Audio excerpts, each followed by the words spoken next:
Bismillah, alhamdulillah, wassalatu wassalam ala rasulillah wa ala alihi wa sahbihi wa man wala. Rabbi shrah li sadri wa yassir li amri wa hlul 'uqdatan min lisani yafqahu qawli. Et j'ai envie de vous raconter une super belle histoire qui a été racontée par un de nos savants contemporains. Wallahi al-azim, qu'elle est très émouvante. C'est l'histoire d'un homme qui a dit à sa femme: et si on allait manger dans un restaurant? Elle lui répondit: non, je te propose plutôt d'aller le demander à une autre femme. Moi, je ne mange pas au resto avec toi, va manger au resto avec une autre femme. Il s'étonna, il lui dit: je t'invite à manger et tu me dis de sortir avec une autre femme? Mais comment ça? Je ne suis pas de ce genre d'homme. Et quelle femme tu parles? Et de quelle femme tu parles? Elle dit: ta mère. Imagine la scène. Ta mère, je renonce aujourd'hui à ton invitation pour que tu invites ta mère. Ça fait longtemps que tu ne l'as pas invitée à manger ou à se promener, sors donc avec ta maman. Il lui a dit qu'Allah te récompense. Et il a tout de suite appelé sa mère et lui a dit: maman, prépare-toi, je vais venir te chercher en voiture et on ira manger et se promener ensemble. Sa mère ne l'a même pas cru. Sa mère ne l'a pas cru. Elle lui a dit: c'est vrai? Il lui dit: oui, par Allah. Viens, aujourd'hui, on va manger ensemble. Entre nous, billah alaykum. Qui d'entre vous, parmi les frères mariés, a déjà fait ça avec sa mère? Et effectivement, ils allèrent ensemble au restaurant. Et la mère s'est remplie d'amour, de joie et de bonheur. Pour elle, c'était un beau rêve. Peu lui importe la nourriture ou l'endroit où elle était, c'est-à-dire même manger par terre ou sur le trottoir ou dans la rue, le plus important, c'est qu'elle était avec son fils et que son fils était bienfaisant envers elle.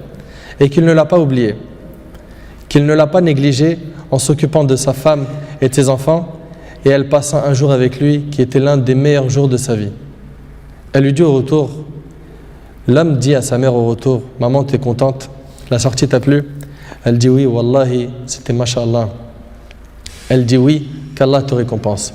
Il répondit: Inch'Allah, je le referai. Elle dit: non, Inch'Allah, la prochaine fois, l'invitation viendra de moi. Il lui dit: Inch'Allah. Et des semaines et des mois passèrent, le frère a été occupé, puis sa mère tomba malade et mourra.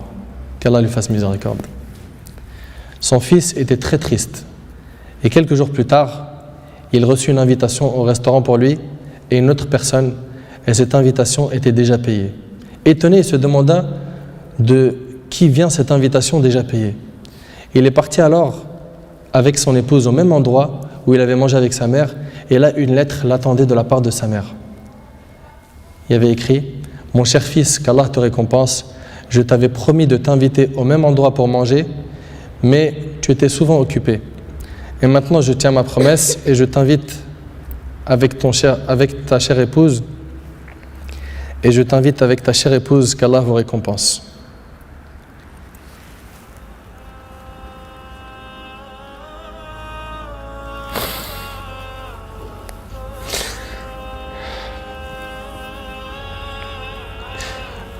Wallahi mes frères, la valeur de la mère, elle est très sacrée.